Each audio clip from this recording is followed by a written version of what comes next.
सर्दी की एक रात। प्रिय दोस्तों, नमस्कार। एक राघव नाम का युवक काम से थका हारा घर वापस आ रहा था। कार में शीशे बंद होते हुए भी जाने कहां से ठंडी ठंडी हवा अंदर आ रही थी। वह उस सुराग को ढूंढने की कोशिश करने लगा, पर नाकामयाब रहा। कड़ाके की ठंड में आधे घंटे की ड्राइव के बाद वह घर पहुंचा। रात के 11 बज चुके थे। वह घर के बाहर कार से आवाज देने लगा।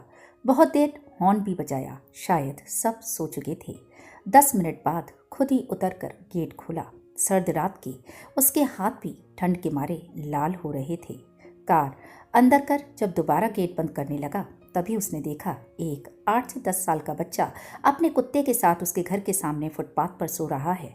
वह एक अटफटी चादर ओढ़े हुए था। उसको देखकर राघव ने उसकी ठंड महसूस करने की कोशिश की तो एकदम सकपका गया। उसने मन ही मन सोचा कि मैं कितनी मोटी जैकेट पहना हुआ हूँ, फिर भी मैं ठंड को कोस रहा हूँ। और बेचारा वो बच्चा, वह उसके बारे में सोच ही रहा था कि इतने में वो कुत्ता बच्चे की चादर छोड़ उसकी कार के नीचे आकर सो गया।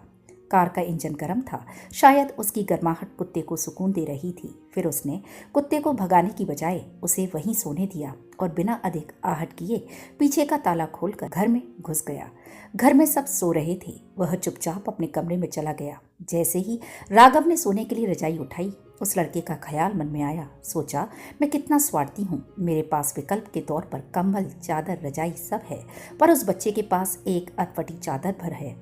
फिर भी वो बच्चा उस अटपटी चादर को भी कुत्ते के साथ बांट कर सो रहा था, और मुझे घर में फालतू पड़े कंबल और चादर भी किसी को देना गवारा नहीं। यही सोचते सोचते न जाने कब राघव की आंख लग गई। अगले दिन सुबह उठा तो देखा घर के बाहर भीड़ लगी हुई थी। बाहर निकला तो किसी को बोलते सुना, अरे वो चाय बेचने वाला राजू कल रात ठंड से मर गया। यह सुनते ही राघव की आंखों से आंसू छलकने लगे। उसने मन ही मन सोचा, काश कि कल रात में उस बच्चे को कुछ मदद दे सकता। खैर, उस बच्चे की मौत से किसी को कोई फर्क नहीं पड़ा। बस वो कुत्ता अपने नन्हे दोस्त के बगल में गुमसुम बैठा था, मानो उसे उठाने की कोशिश कर रहा हो। दोस्तों, यह कहानी सिर्फ एक कहानी नहीं, ये आज के इंसान की सच्चाई है। मानव से अगर मानवता चली जाए तो वो मानव नहीं रहता, दानव बन जाता है।